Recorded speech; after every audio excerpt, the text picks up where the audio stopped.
Hello बच्चों, आज हम लोग करने वाले हैं मैथ्स का बहुत ही एक इंपॉर्टेंट चैप्टर जो कि होता है कॉम्बिनेशन। परमुटेशन का ऑलरेडी मैंने 3 वीडियो बना के आप लोग को प्रोवाइड किया है जो कि बहुत ही इंपॉर्टेंट है आपके एग्जामिनेशन के लिए। उसी तरीके से ये कॉम्बिनेशन, जैसे जैसे देखो एग्जाम का ट्रेंड चेंज हो रहा है, ये कुछ टॉपिक्स जैसे परमुटेशन, कॉम्बिनेशन और प्रोबेबिलिटी ये आपके लिए इंपॉर्टेंट होता जा रहा है और ये बच्चों को टफ लगता है क्योंकि वो उसको अच्छे तरीके से सीखते नहीं। इसका एक्चुअली क्या अप्रोच होना चाहिए उनको पता नहीं होता है, जिसकी वजह से क्या होता है वो फॉर्मूला यूज करते हैं और ये जो लॉजिक है या फिर ये जो कॉन्सेप्ट है उनको बहुत क्या लगता है, कॉम्प्लिकेटेड लगता है। तो देखो मैं आपको आज बताऊंगा फॉर्मूला फ्री अप्रोच, कैसे आप विदाउट यूजिंग फॉर्मूला जो है आप कॉम्बिनेशन के क्वेश्चन को सॉल्व कर सकते हो।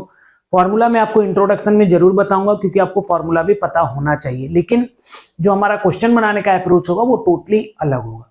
तो चलिए स्टार्ट करते हैं। तो देखो ये कॉम्बिनेशन जो होता है, जैसा कि मैंने पहले भी आप लोगों को बताया था, कॉम्बिनेशन हम लोग यूज क्यों करते हैं, ये हम लोग यूज करते हैं फॉर सिलेक्शन पर्पस। मतलब कहीं पे भी अगर हम लोग सिलेक्शन का बात करते हैं तो वहां पे हम लोग क्या करते हैं, कॉम्बिनेशन यूज करते हैं।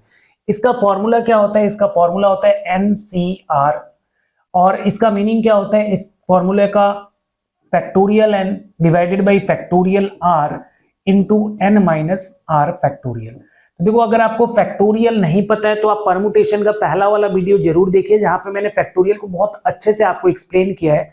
नहीं तो फिर ये कॉन्सेप्ट समझने में प्रॉब्लम होगा क्योंकि ऑलमोस्ट सारा खेल आप देखोगे फैक्टोरियल का ही होता है। तो ये होता है इसका फॉर्मूला। तो सबसे पहले देखो कॉम्बिनेशन में इंपॉर्टेंट ये होता है कि आप कैलकुलेशन कैसे करोगे, क्योंकि उसके बाद हम लोग कॉन्सेप्ट जाएंगे। पहले हम लोग थोड़ा कैलकुलेशन सीख लेते हैं। जैसे अगर आपको कहीं पे ऐसा बोल दिया जाए 5C2 कैलकुलेट करना है आपको, या फिर let us suppose 10C2 calculate करना है, या फिर आपको बोल दिया जाए 9C3 कैलकुलेट करो, या फिर 9C6 आपको कैलकुलेट करना है, ठीक है, 20C18 आपको कैलकुलेट करना है। तो ये सारा कैलकुलेशन आप कैसे करोगे ये सबसे पहले हम लोग सीखेंगे। तो देखो जैसे यहाँ पे 5C2 बोला है, अगर मैं इसको फॉर्मूला अप्रोच से जाता हूं तो क्या होगा, थोड़ा ये मेरा कैलकुलेटिव हो जाता है। जैसे हम लोग करेंगे क्या, मैं यहाँ पे आपको सॉल्व करके दिखाता हूं। जैसे अगर 5C2 बोला है तो मुझे करना होगा क्या, factorial 5 divided by factorial 2 into क्या हो गया 5 माइनस एन माइनस आर का मतलब 5 माइनस 2 विच इज 3 फैक्टोरियल। उसके बाद आप इसको सॉल्व करोगे। तो इसी कॉन्सेप्ट से मैंने क्या किया, एक फॉर्मूला बनाया है, मतलब एक अप्रोच आप बोल सकते हो जिससे आप इस कैलकुलेशन को जल्दी कर सकते हो। जैसे आपको करना क्या है मैं डायरेक्ट आपको बता रहा हूं। जैसे अगर आपको 5C2 बोला है तो आपको करना क्या है, इस फैक्टोरियल 5 जो होता है उसका मतलब क्या होता है, 5 4 3 2 1। तो हमको क्या करना है, अगर नीचे में 2 लिखा है तो मैं इस फैक्टोरियल 5 को पूरा 1 तक नहीं ब्रेक करके ओनली 2 टर्म मतलब 5 और 4 यहां तक ब्रेक करूंगा। तो मैं इसको क्या लिख सकता हूं, नीचे 2 लिखा है इसलिए 2 टर्म लूंगा 5 इंटू 4 और डिवाइडेड बाई नीचे अगर 2 है तो आपको 2 फैक्टोरियल लेना है। 2 फैक्टोरियल क्या होता है, 2 इंटू 1 और ये कट जाएगा, आपका आंसर क्या होगा 10। इस तरीके से हम लोग बहुत ही जल्दी कैलकुलेट कर सकते हैं विदाउट यूजिंग फॉर्मूला। जैसे ये 10C2 लिखा है, फिर से मैंने यहाँ पे देखा नीचे क्या लिखा हुआ है, 2 लिखा हुआ है। तो अभी मुझे करना क्या है, हमको करना क्या है कि 10 को क्या करना है, डिक्रीजिंग ऑर्डर में 2 टर्म तक ब्रेक करोगे तो क्या होगा 10 इंटू क्या 9 और डिवाइडेड बाई फैक्टोरियल 2 का मतलब क्या हो गया 2 इंटू 1। अभी देखो 2 से ये कट जाएगा 5 टाइम्स और 9 5 जा क्या हो गया 45 हो गया। ये देखो 5C2 का वैल्यू आप लोग डायरेक्ट ही याद रखो 10 होता है क्योंकि बहुत बार कैलकुलेशन में ये आपको यूज में आने वाला है। अभी जैसे देखते हैं ये 9C3 है, तो 9C3 का मतलब क्या हो गया कि यहाँ पे जैसे 3 लिखा है तो मैं 9 को डिक्रीजिंग ऑर्डर में 3 टर्म तक ब्रेक करूंगा, मतलब 9 8 और क्या 7। तो यहाँ पे आ गया 3 टर्म तक ब्रेक कर लिए, 9 8 इंटू क्या हो गया 7 और डिवाइडेड बाई फैक्टोरियल 3 कर देंगे मतलब क्या हो गया 3 इंटू 2 इंटू 1। अभी 3 से ये कैंसिल आउट हो जाएगा 3 टाइम्स, 2 से कट गया ये 4 टाइम्स। इसको अगर मैं सॉल्व करूं तो क्या हो गया 12, 3 4 जा 12 7 जा क्या हो गया 84। तो ये हो गया 9C3। अभी हम लोग आते हैं थोड़े बड़े नंबर्स पे, जैसे 9C6। एक बार मैं इसको डिटेल में सॉल्व करके दिखाता हूं आपको। जैसे 9C6 को हम लोग क्या लिख सकते हैं, 9 को डिक्रीजिंग ऑर्डर में 6 तक ब्रेक करेंगे तो क्या आएगा 9 इंटू 8 इंटू 7 इंटू 6। देखो ये 6 तक ब्रेक नहीं करना है, 6 टर्म तक ब्रेक करना है। तो अभी तक तो 4 टर्म ही हुआ ना, इसके बाद क्या होगा 5, इसके बाद क्या आएगा 4 आएगा और डिवाइडेड बाई फैक्टोरियल 6। फैक्टोरियल 6 क्या होता है 6 into 5 into 4 into 3 into 2 into 1। तो अभी देखो यहाँ पे होगा कि ये 654 और 654 क्या हो गया कैंसिल आउट हो गया। तो अभी देखो ये कैंसिल आउट होने के बाद आप एक चीज नोटिस करो कि जब हमने 9C3 कैलकुलेट किया था तो मुझे ऊपर में न्यूमरेटर में क्या मिला था 987, यहाँ पे भी क्या है 987, और डिनोमिनेटर में क्या मिला था 321, यहाँ पे भी क्या बचा है 321। मतलब इसको भी अगर हम लोग सॉल्व करेंगे तो मेरे को आंसर क्या मिलेगा 84 ही मिलने वाला है। तो इसका मतलब ये है कि ये 9C6 और 9C3 दोनों ही क्या होता है, ये सेम ही होता है। मैथमेटिकली अगर हम लोग बात करें तो दोनों का दोनों क्या है, सेम है।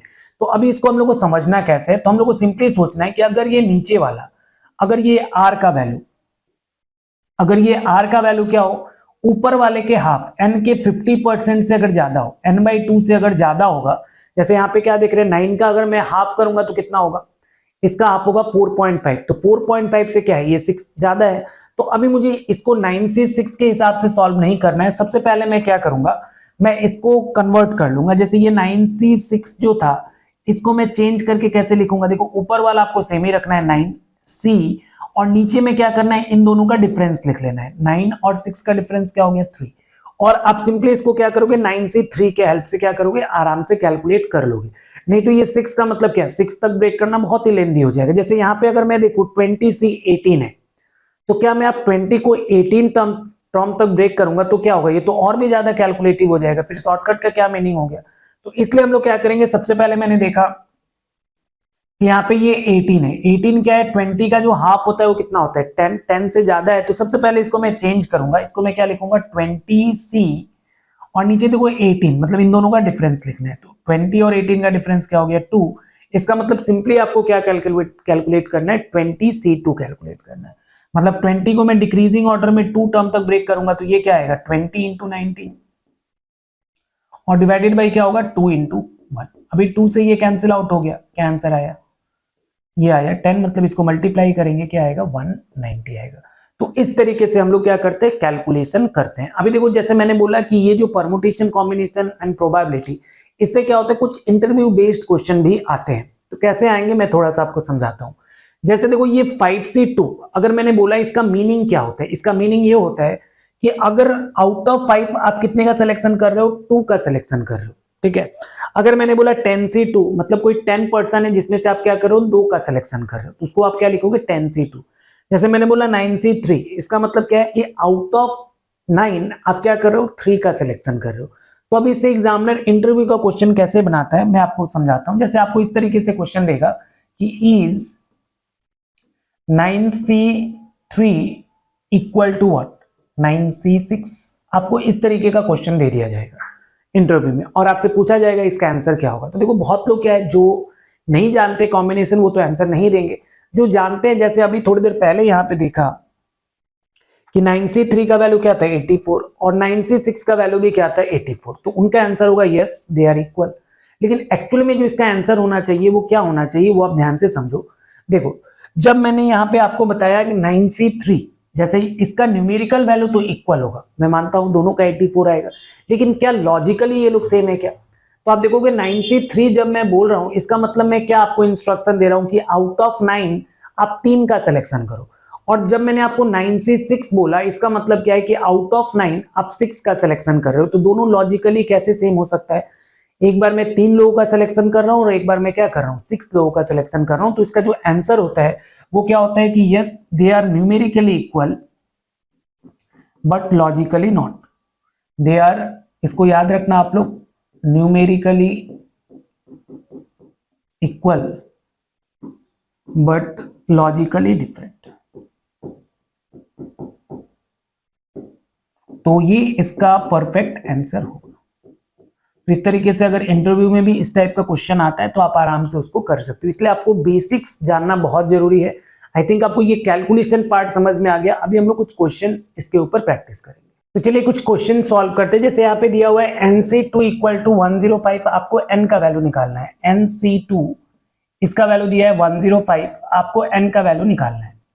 तो अभी हम लोग क्या करेंगे, NC2 का मतलब क्या हो गया कि आपको n को, जैसे नीचे यहाँ पे अगर 2 लिखा है तो n को आपको डिक्रीजिंग ऑर्डर में 2 टर्म तक ब्रेक करना है।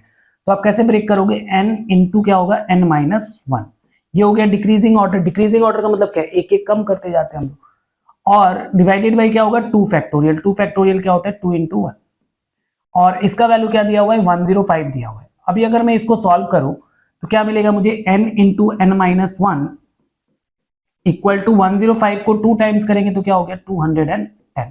अब यहां से मुझे n का वैल्यू निकालना है। देखो यहां से n का वैल्यू निकालने में क्या है कि अभी अगर इसको आप डायरेक्ट सॉल्व करोगे तो आपको एक क्वाड्रेटिक इक्वेशन मिल जाएगा। जैसे ये अगर मैं मल्टीप्लाई करूं तो मुझे क्या मिलेगा n square minus n equal to 105। फिर वहां से हम लोग क्या करेंगे n का वैल्यू निकालेंगे। लेकिन आपको अगर ऐसा कभी भी दो कंसेक्यूटिव नंबर का प्रोडक्ट का वैल्यू अगर दिया हो तो आपको क्वाड्रेटिक बनाने का दरकार नहीं है। कंसेक्यूटिव मतलब n into N minus one भी हो सकता है या फिर n into N plus one भी हो सकता है। आप सिंपली चेक करोगे कि ये जो नंबर आपको दिख रहा है 210 वो किसके किसके स्क्वायर के बीच में लाई करता है। कौन से दो नंबर ऐसे हैं जिसके स्क्वायर के बीच में ये आता है। तो इसलिए आपको बोला जाता है कॉम्पिटिटिव एग्जाम में एटलीस्ट आप 25-30 तक स्क्वायर याद करो। जैसे ये अगर आपको याद होगा तो 14 का स्क्वायर जो होता है वो कितना होता है 196 और 15 का स्क्वायर क्या होता है 225। तो ये नंबर क्या है 14 और 15 इसके बीच में लाई करता है। तो अभी देखो इसमें से क्या है एक है n और एक n-1। n और n-1 में छोटा कौन सा है n-1 है, बड़ा कौन सा है n। मुझे n का वैल्यू निकालना है तो आपको सिंपली इन दोनों में जो बड़ा वैल्यू है 14 और 15 में उसको सेलेक्ट करना है। तो बड़ा वैल्यू क्या था 15, तो n का वैल्यू हम लोग क्या ले लेंगे 15 ले लेंगे। अगर आप चाहो तो यहाँ पे पुट करके देख सकते हो ये सेटिस्फाई करेगा। जैसे अगर n के जगह 15 पुट करेंगे तो n-1 क्या होगा 14 होगा और 15 और 14 का प्रोडक्ट क्या होता है 210 होता है। इस तरीके से आप इसको बहुत जल्दी सॉल्व कर सकते हो। अब इसको मेंटली करने का तरीका क्या है कि अगर इस टाइप का क्वेश्चन एग्जाम में आया तो डायरेक्ट आप कैसे सोचोगे। जैसे अगर आपको NC2 इक्वल टू क्या दिया है 105 तो आप सिंपली क्या करोगे जो वैल्यू दिया रहेगा उसको क्या करोगे आप 2 से मल्टीप्लाई कर लोगे। तो 105 को अगर मैं 2 से मल्टीप्लाई करता हूं तो कितना आएगा 210 और उसके बाद सिंपली मैं चेक करूंगा 210 कौन कौन से नंबर के स्क्वायर के बीच में लाई करता है। तो मुझे याद होना चाहिए कि 210 14 स्क्वायर और 15 स्क्वायर के बीच में लाई करता है और हम लोग को यहाँ से सेलेक्ट क्या कर लेना है बड़ा वाला वैल्यू। तो n का वैल्यू हम लोग क्या ले लेंगे 15। इस तरीके से ऐसे क्वेश्चन को आप मेंटली सॉल्व कर सकते हो। जैसे ये जो क्वेश्चन है आपको यहाँ पे NC2 इक्वल टू क्या दिया हुआ है 28 दिया हुआ है। आप चाहो तो इसको खुद से एक बार मेंटली ट्राई कर सकते हो इसका आंसर क्या होगा और अगर आप कर पा रहे हो तो कमेंट करके जरूर बताना। जैसे देखो NC2 है मतलब मैं 28 को सबसे पहले 2 टाइम्स करूंगा क्या होगा वो 28 का 2 टाइम्स क्या होगा 56। फिर मैं चेक करूंगा 56 किसके किसके स्क्वायर के बीच में लाई करता है। तो 56 देखो 7 का स्क्वायर क्या होगा 49 और 8 का स्क्वायर क्या होता है 64। तो ये लाई कर रहा है किसके किसके बीच 7 और 8 के बीच में। तो हम लोग क्या सेलेक्ट करते हैं बड़ा वाला वैल्यू। तो मेरा आंसर क्या होगा 8 होगा। मैं आपको एक बार करके दिखा देता हूँ। जैसे सबसे पहले NC2 को मैं क्या लिखूंगा n into n-1 divided by 2 और यहाँ पे क्या है 28 है। अभी क्या होगा 2 उधर जाके मल्टीप्लाई होगा तो ये हो जाएगा 56 और यहाँ पे क्या बचेगा n इंटू n-1। अभी मुझे क्या करना है जस्ट चेक करना है 56 किसके किसके स्क्वायर के बीच में लाई करता है। तो ये लाई करेगा 7 स्क्वायर और 8 स्क्वायर के बीच में। हम लोग क्या करेंगे इसमें से बड़ा वैल्यू सेलेक्ट करते हैं मतलब n का वैल्यू क्या होगा 8। देखो अगर n का वैल्यू 8 है तो 8 इंटू 7 कितना होता है 56। तो यहाँ से हम लोग आराम से n का वैल्यू निकाल सकते हैं। तो ऐसे क्वेश्चन को जो मैंने आप लोगों को मेंटल बनाने का जो तरीका बताया कि मेंटली हम लोग किस तरीके से सॉल्व कर सकते हैं आप उसको ध्यान रखना, उससे क्वेश्चन आप बहुत जल्दी कर पाओगे। तो इस तरीके का जो ज्योमेट्रिकल फिगर से रिलेटेड कुछ क्वेश्चन आते हैं जैसे यहाँ पे दिया हुआ है there are 16 point in a plane and no 3 of which are collinear. Collinear का मतलब क्या होगा अगर 3 या 3 से ज्यादा पॉइंट एक ही लाइन पे होते हैं तो उसको हम लोग क्या बोलते हैं कोलिनियर पॉइंट बोलते हैं। तो आपको बोला हाउ मेनी स्ट्रेट लाइन और ट्रायंगल कैन बी फॉर्म। तो ऐसे क्वेश्चन को सॉल्व करने के लिए आपको एक मिनिमम कंडीशन पता होना चाहिए। जैसे स्ट्रेट लाइन, अगर आपको स्ट्रेट लाइन बनाना है तो मिनिमम कितने पॉइंट का रिक्वायरमेंट होता है तो मिनिमम रिक्वायरमेंट होता है 2 पॉइंट का। अगर आपको 2 पॉइंट दे दिया जाए तो आप क्या कर सकते हो उसके हेल्प से स्ट्रेट लाइन बना सकते हो। मतलब मिनिमम पॉइंट कितना चाहिए 2। वही अगर आपको ट्रायंगल बनाना है तो ट्रायंगल बनाने के लिए आपको मिनिमम कितने पॉइंट का रिक्वायरमेंट होगा। तो मिनिमम रिक्वायरमेंट जो होगा वो कितने पॉइंट का होगा 3 पॉइंट का होगा। देखो 1 2 एंड 3 ये 3 पॉइंट का रिक्वायरमेंट होता है। तो ये आपको मिनिमम कंडीशन। जैसे क्वाड्रिलेटरल बनाना है तो उसके लिए आपको 4 पॉइंट चाहिए, इसको हम लोग वर्टिसेस भी बोलते हैं, ठीक है। तो अभी अगर आपको ये मिनिमम कंडीशन पता है तो कॉम्बिनेशन के हेल्प से हम लोग आराम से इस क्वेश्चन को बना सकते हैं। जैसे पहला क्वेश्चन जो था यहाँ पे आपको बोल रहा है क्या कि टोटल कितने पॉइंट दिया हुआ है 16 पॉइंट दिया हुआ है और इसके हेल्प से मुझे स्ट्रेट लाइन बनाना है। तो हमको सिंपली समझ में आना चाहिए स्ट्रेट लाइन के लिए मिनिमम 2 पॉइंट का रिक्वायरमेंट है। तो आउट ऑफ 16 में क्या करूंगा सिंपली 2 का सिलेक्शन करूंगा। मतलब मुझे कैलकुलेशन क्या करना होगा 16C2। अब ये कैलकुलेशन कैसे करते हैं ऑलरेडी मैंने आपको समझाया। 16 इंटू क्या हो गया 15 और डिवाइडेड बाई फैक्टोरियल 2 इंटू 1। 2 से कट जाएगा 8 टाइम्स, ये क्या हो गया 15, 8 जा 120। मतलब क्या है कि अगर आपको 16 पॉइंट दे दिया जाए तो उससे आप 120 स्ट्रेट लाइन बना सकते हो जिसमें कोलिनियर नहीं होगा। सेकंड पॉइंट, जैसे सेकंड वाले क्वेश्चन में मुझे बोला how many triangle can be form, तो अभी आपको ट्रायंगल का भी मिनिमम कंडीशन पता होना चाहिए, कितना पॉइंट चाहिए होगा 3। तो आपके पास टोटल 16 पॉइंट है, इसमें से आप क्या करोगे 3 का सिलेक्शन करोगे। अभी इसको सॉल्व कैसे करना है, तो नीचे अगर 3 लिखा है तो आप 16 को क्या करोगे डिक्रीजिंग ऑर्डर में 3 टर्म तक ब्रेक कर लोगे। तो ये क्या हो जाएगा 16 इंटू 15 इंटू 14 और divided by factorial 3 into 2 into 1। अभी देखो ये 3 से कैंसिल आउट होगा 5 टाइम्स, 2 से कट जाएगा 7 टाइम्स, और इसको आप सॉल्व कर सकते हो। कितना हो गया 80 का 7 टाइम्स क्या होगा 560। मतलब अगर मैं 16 पॉइंट अगर आपको दे दूं तो आप अराउंड 560 ट्रायंगल वहां से बना सकते हो। तो इस तरीके का ज्योमेट्रिकल फिगर से रिलेटेड क्वेश्चन आते हैं। जैसे यहाँ पे ये क्वेश्चन बोल रहा है how many triangle can be form by joining vertices of hexagon. तो सबसे पहले तो आपको पता होना चाहिए जो हेक्सागन है उसमें कितना वर्टिसेस होता है, तो उसमें कितना वर्टिसेस होता है 6।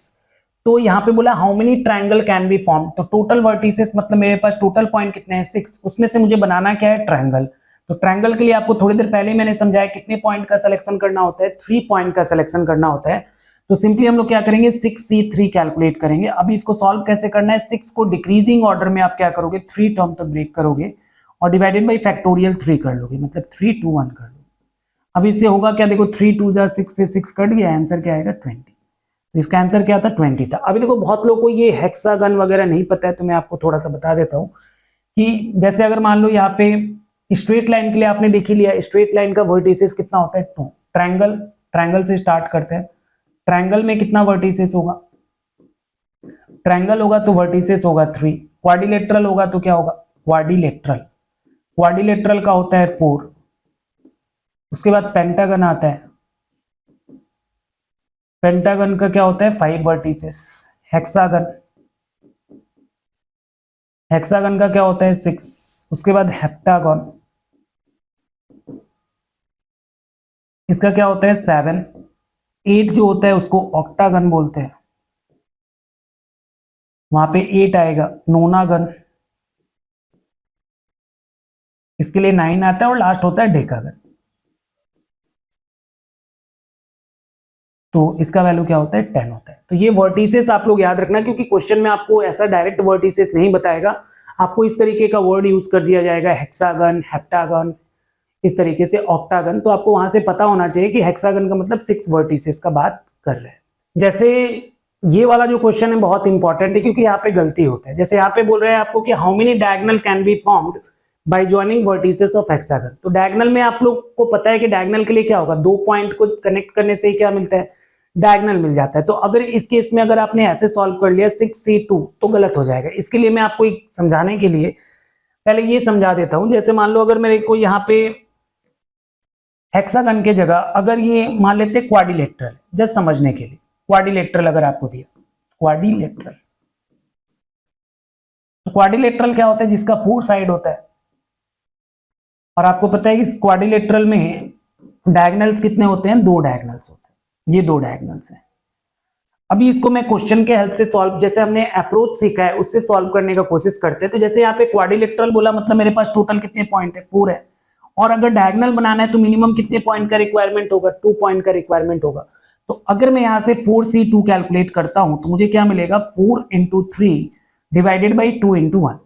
अभी देखो ये 2 से कैंसिल आउट हो जाएगा 2 टाइम्स, और 6 2 जा क्या हो गया 6, सॉरी 3 2 जा क्या हो गया 6, मतलब मुझे आंसर मिल गया 6। लेकिन क्वाड्रिलेटरल में तो 6 डायगोनल नहीं होते हैं, कितने डायगोनल होते हैं 2। तो एक्चुअली में देखो यहाँ पे मिस्टेक क्या हो रहा है वो आपको समझना है। तो मिस्टेक ये हो रहा है कि जब मैं 4C2 कैलकुलेट कर रहा हूं तो मुझे क्या मिल रहा है, यहां से मुझे मिल रहा है नंबर ऑफ स्ट्रेट लाइन। जैसे देखो अगर क्वाड्रिलेटरल का अगर मैं बात करूं तो उसमें कितना स्ट्रेट लाइन है, तो आप काउंट करोगे तो 1 2 3 4 5 और 6, तो ये स्ट्रेट लाइन मिल गया। मतलब क्या है कि जब भी आपको डायगोनल्स कैलकुलेट करने के लिए दिया जाएगा तो आपको क्या करना है, number of straight line calculate करना है और उसमें से उसके नंबर ऑफ साइड को माइनस करोगे। जैसे ये 6 में से अगर मैं इसके साइड कितना है इसके पास 4, अगर मैं उसको माइनस कर दूं तो क्या मिलेगा 2, यही क्या होगा इसका डायगोनल होगा। तो इस तरीके से मुझे क्या करना होता है, उसके नंबर ऑफ साइड को माइनस करना होता है। तो अभी आप ये क्वेश्चन को गलत नहीं करोगे। जैसे यहाँ पे बोला है कि how many diagonal can be formed by joining vertices of hexagon. तो आपने देखा हेक्सागन का मतलब क्या होगा, टोटल इसका वर्टिसेस क्या होगा 6। इसमें से आप क्या करोगे, डायगोनल के लिए कितने पॉइंट का सिलेक्शन होगा, 2 का सिलेक्शन होगा। लेकिन ये जो 6 से 2 मैंने लिखा उसका मतलब क्या, मैंने स्ट्रेट लाइन बनाया। अभी इसमें से मुझे माइनस क्या करना होगा, इसमें नंबर ऑफ इसका साइड जो कि कितना था 6। तो ये 6 से 2 का मतलब क्या हो गया, 6 × 5 डिवाइडेड बाई 2 × 1 माइनस 6। 2 से ये कैंसिल आउट होगा 3 टाइम्स, 3 5 जा क्या हो गया 15, और वहां से 6 माइनस कर लेंगे क्या होगा 9 होगा। तो इसमें नंबर ऑफ डायगोनल कितना मिलता है हेक्सागन का 9। तो इसको आप ऐसे फॉर्मूला भी याद कर सकते हो। जैसे अगर हम लोग फॉर्मूला का बात करें तो नंबर ऑफ डायगोनल्स के लिए आपको क्या करना है, नंबर ऑफ डायगोनल के लिए सबसे पहले आप निकालोगे नंबर ऑफ स्ट्रेट लाइन। कैसे मिलेगा, वो NC2 कैलकुलेट करके और इसमें से माइनस करोगे उसके नंबर ऑफ साइड को। तो इस तरीके से आपको क्या मिल जाएंगे, उसका नंबर ऑफ डायगोनल्स मिल जाएगा। तो आई थिंक जो भी आज आपको मैंने पढ़ाया ये आपको अच्छे से समझ में आ गया होगा। देखो आज हम लोगों ने डिस्कस किया कॉम्बिनेशन के बेसिक्स को, कि विदाउट यूजिंग फॉर्मूला आप कैलकुलेशन जैसे 5C2 10C2 ये सब कैसे कैलकुलेट कर सकते हो। इसके अलावा हमने डिस्कशन किया ज्योमेट्रिकल फिगर में हम लोग कॉम्बिनेशन कैसे यूज करते हैं, क्योंकि ये बहुत ही इंपॉर्टेंट है। आप देखोगे रेलवेज एग्जाम या SSC एग्जाम में अक्सर ये सारे ज्योमेट्रिकल फिगर से रिलेटेड क्वेश्चन आपसे पूछ दिए जाते हैं। तो अगर आपको ये पता होगा तो आप बहुत ही अच्छे से इसको इजीली बना पाओगे।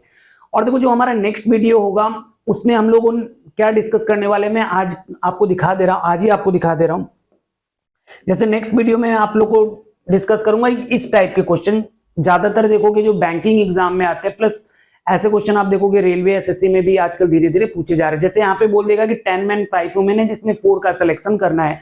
अभी इसमें 2 मैन को सिलेक्ट करना है, 3 वुमेन को सिलेक्शन करना है, या फिर सबसे इंपॉर्टेंट होता है एटलीस्ट 1 वाला केस। एटलीस्ट 1 वाले केस में बहुत लोग जो, अगर आप इसका सही अप्रोच नहीं जानते हो तो आप देखोगे बहुत लेंदी वे से इसको बनाते हैं। लेकिन मैं आपको एक बहुत ही सुपर तरीका बताऊंगा, एक बहुत ही अच्छा शॉर्टकट बताऊंगा जिससे आप सिंगल लाइन में एटलीस्ट वाले क्वेश्चन को कर ले जाओगे।